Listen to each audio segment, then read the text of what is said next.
ಸೋಮವಾರಪೇಟೆ ತಾಲೂಕಿನ ಕೊಡ್ಲಿಪೇಟೆ ಹೋಬಳಿಯ ದೊಡ್ಡಕೊಡ್ಲಿ ಗ್ರಾಮದಲ್ಲಿ ಅನಧಿಕೃತವಾಗಿ ನಡೆಸುತ್ತಿದ್ದ ಇಟ್ಟಿಗೆ ಕಾರ್ಖಾನೆಯ ಮೇಲೆ ತಾಲೂಕು ದಂಡಾಧಿಕಾರಿ ಕೆಕೆ ಕೃಷ್ಣಮೂರ್ತಿಯವರ ನೇತೃತ್ವದ ತಂಡ ಇಂದು ಬೆಳಿಗ್ಗೆ ದಾಳಿ ನಡೆಸಿದೆ.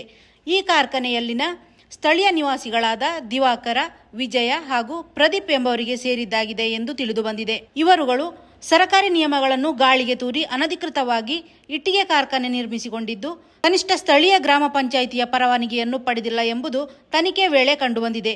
ಅಲ್ಲದೆ ತಮಿಳುನಾಡು ಹಾಗೂ ಆಂಧ್ರಪ್ರದೇಶ ಮೂಲದ ಕಾರ್ಮಿಕರನ್ನು ಕರೆತಂದು ಅವರುಗಳು ವಾಸಿಸಲು ಸರಿಯಾದ ವಸತಿ ವ್ಯವಸ್ಥೆ ಕಲ್ಪಿಸದೆ ಹೀನಾಯ ಸ್ಥಿತಿಯಲ್ಲಿ ವಾಸಿಸುತ್ತಿರುವುದು ಕಂಡುಬಂದಿದೆ.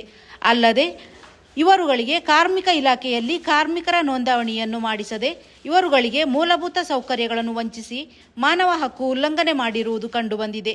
ಕಾರ್ಯಾಚರಣೆ ವೇಳೆ ಹಿರಿಯ ಕಾರ್ಮಿಕ ನಿರೀಕ್ಷಕರಾದ Shashidhar S, RI Manukumar, PDO Rajendra Prasad ಹಾಗೂ ಪೊಲೀಸ್ ಇಲಾಖೆ ಸಿಬ್ಬಂದಿ ಇದ್ದರು.